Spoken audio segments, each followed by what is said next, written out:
दिन राधा से प्रेम का जो प्रदर्शन प्रभु ने किया है, बरसाने से एक 12 साल की लड़की खेलने के लिए पहली बार गोकुल आई सहेलियों के साथ। इसे कहते हैं लव एट फर्स्ट साइट। पहली बार कृष्ण ने राधा को देखा, पहली बार। और राधा भी राधा ही है, कन्हैया कन्हैया है तो राधा भी तो राधा ही है। हजारों रतियां इकट्ठी कर दी जाएं तो भी ठकुरानी के पैर की सबसे छोटी उंगली के नाखून के बराबर ना पहुंचेगी, इतनी सौंदर्य। इतना बताओ। पहला सवाल कृष्ण ने पूछा, बूझत श्याम कौन तू गोरी।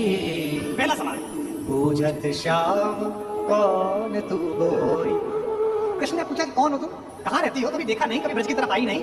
पहला सवाल, बूझत श्याम कौन तू गोरी, बूझत श्याम कौन तू गोरी। कहाँ रहती काकी तू बेटी।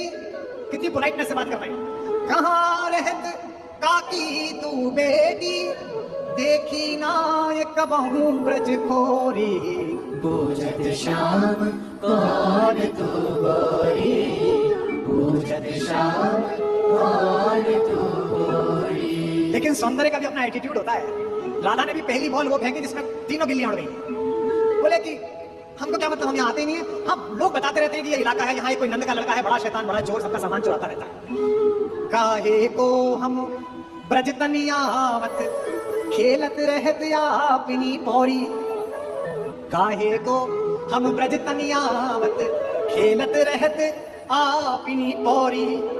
सुनत रहत श्रवणन नंद लाला, सुनत रहत श्रवणन नंद लाला, करत रहत माखन दधी चोरी। बूझत श्याम कौन तू गोरी, बूझत श्याम कौन तू गोरी। अगर पहले ही परिचय में कोई लड़की इतनी बेइज्जती कर दे तो लड़का कहेगा थैंक यू वेरी मच। लेकिन ये भी कन्हैया है, उत्तर देखिए, तुमरो कहा चोरी हम लइए। तुम्हारा क्या चोरा है? तुमरो कहा चोरी हम लइए, खेलन चलो संग मिली चोरी। सूर्यदास प्रभु रसिक शिरोमणि, सूरदास प्रभु रसिक शिरोमणि, बातई भुरई राधिका भोरी। बूझत श्याम कौन तू गोरी, बूझत श्याम कौन तू गोरी।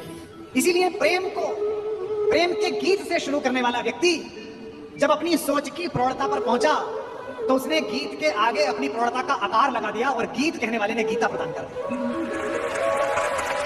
जो गीत नहीं गा सकता वो गीता भी नहीं गा सकता।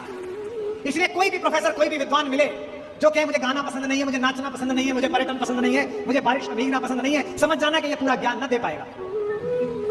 क्योंकि जो गीत गा सकता है वही गीता गा सकता है। धूप में निकलो, बारिश में नहाकर देखो, जिंदगी क्या है किताबों को हटाकर देखो। कृष्ण ने जब तक गीता गाई है उससे पहले तक आप सोच नहीं सकते कि यही व्यक्ति गीता सुनाएगा जिसने गीत गाए। और चुना भी किसे है? सांवले ने गोरी चुनी है, सांवले ने राधा को चुनी है। ये जो योद्धा ने, ये जो एक विलक्षण व्यक्ति ने चयन किया है राधा का, यह अनायास नहीं हुआ है। इस पृथ्वी पर जब जब प्रेम जवान होगा, इस पृथ्वी पर जब तक जवानी को देखकर बसंत में बाहर आएगी, जब जब बादल काले और सफेद होकर कृष्ण और राधा की कुटिया के ऊपर, महल के ऊपर मंडराएंगे, तब तक मुझे इस बात की प्रसन्नता होगी कि जैसा मेरे पास कान्हा है वैसी ही सुंदर मेरे पास राधा है, वैसा ही प्रेम से। हमारे एक कवि हुआ है ब्रज में ठाकुर, एक ठाकुर नाम का कवि हुआ है। उसने लिखा है कि बरसात में बादल अचानक आ गए होली के दिन, जबकि होली में बरसात कम होती है लेकिन उस दिन हो गई। तो ब्रज के लोगों ने एक अलग दृश्य देखा। कन्हैया के घर के ऊपर तो गोरी घटा बरस रही थी और राधा के घर के ऊपर काली घटा बरस रही थी।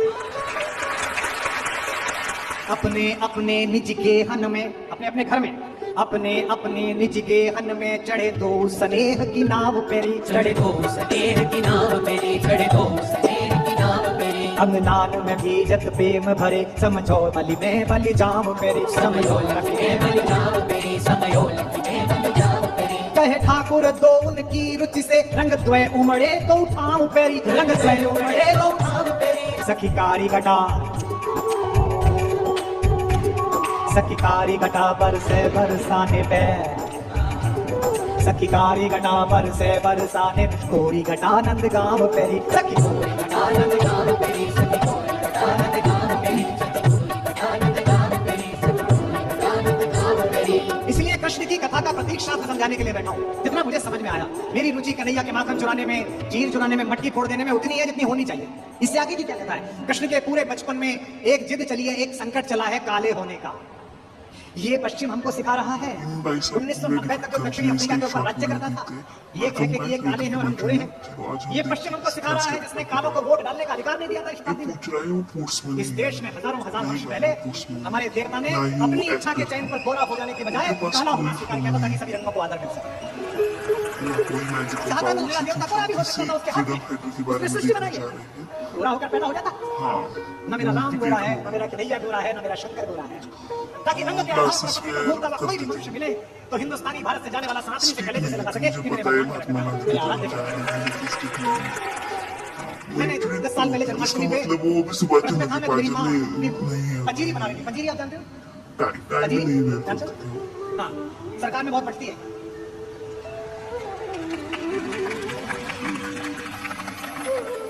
हमारे यहाँ तो एक ही बार जन्माष्टमी पे कटती है, सरकार में 365 दिन बढ़ती है। तो मेरी माँ पंजीरी बना रही थी, वो थाली में डाल के और फिर जब टाइट हो जाती है थोड़ी सी तो उसको काटना। तो मैं भी बैठा हुआ था, उनसे बदरस कर रहा था।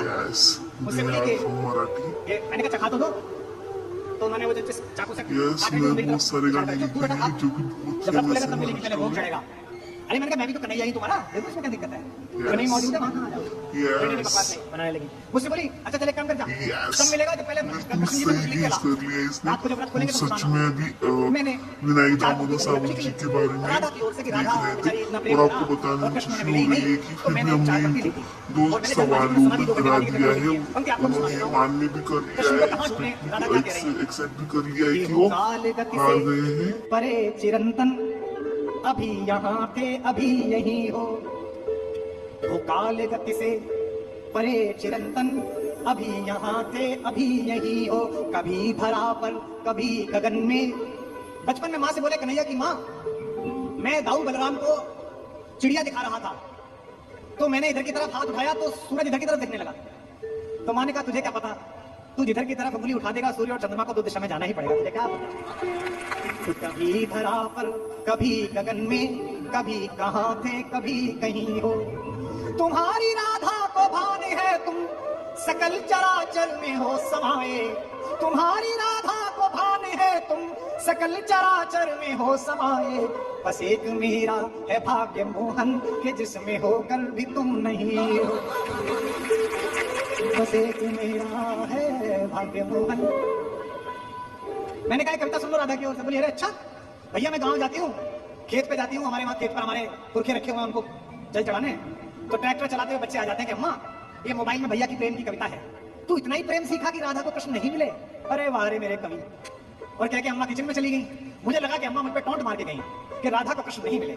मैंने व्रत खोलने से पहले 4 पंक्तियां और लिखी, वो भी स्मरण कर रहा हूँ कि न द्वारिका में मिले विराजे, न द्वारिका में मिले विराजे, न द्वारिका में मिले विराजे, बिरज की गलियों में भी नहीं हो, न योगियों के हो ध्यान में तुम, अहम जड़े ज्ञान में नहीं हो, तुम्हें ये जग ढूंढता है कान्हा मगर इसे ये खबर नहीं है, तुम्हें ये जग ढूंढता है कान्हा मगर इसे ये खबर नहीं है, बस एक मेरा है भाग्य मोहन अगर कहीं हो तो तुम यही हो, राधा रानी की बस एक मेरा है भाग्य मोहन। इसलिए एक बार सच्चे मन से पुकारो तो सही, घनश्याम मन के पुकारो तो इसी परिसर में माता का आविर्भाव हो। कैसे कि मेरे जीने में मरने में तुम्हारा नाम आएगा, मैं सांसें रोक लूं फिर भी यही इल्जाम आएगा, हर एक धड़कन में जब तुम हो तो फिर अपराध क्या मेरा, अगर राधा पुकारेगी तो फिर घनश्याम आएगा, अगर राधा पुकारेगी तो फिर घनश्याम आएगा, अगर राधा पुकारेगी तो फिर घनश्याम आएगा। और ये मैं कहाँ कह रहा हूँ, ये मैं मेवाड़ में कह रहा हूँ। कोई और जगह होती तो होता लोगों को झूठ लगता है। इस मेवाड़ में तो नई नई विवाह होकर आई मेड़ता की एक राजकुमारी ने अपने कक्ष का पट बंद करके विवाह की पहली रात कृष्ण से बात करी तो बाहर ननद को पता चला कि कुंवर तुम्हारी पत्नी तो किसी पुरुष से बात कर रही है, अंदर से किसी पुरुष की आवाज आ रही है। मैं उस माँ मीरा के मेवाड़ में बोल रहा हूँ, ये कम बड़ी बात है। ये कभी कृष्ण बनकर अनुभव करो, ये कभी राधा बनकर अनुभव करो। कन्हैया ने भी सिर्फ कन्हैया बनकर अनुभव किया, राधा बनकर अनुभव कम किया। इसीलिए माता के प्रति जो प्रेम है हम बेटों का, जो लाड़ है उतना कन्हैया से नहीं है, उनसे हम शिकायत कर देते हैं। इसीलिए राधा से मिलने के लिए जब कृष्ण पहुंचे तो बांग्लादेश के कवि ने, बंगाल के कवि ने, काजी नजरुल इस्लाम ने, जो मौलवी था, जो मुअज्जन था, ये होली पर जरा सा गाल पर रंग हमारा, आपके गाल पर क्या लग जाता है, आपकी कौमी एकता संकट में आ जाती है तो अच्छी बात नहीं है।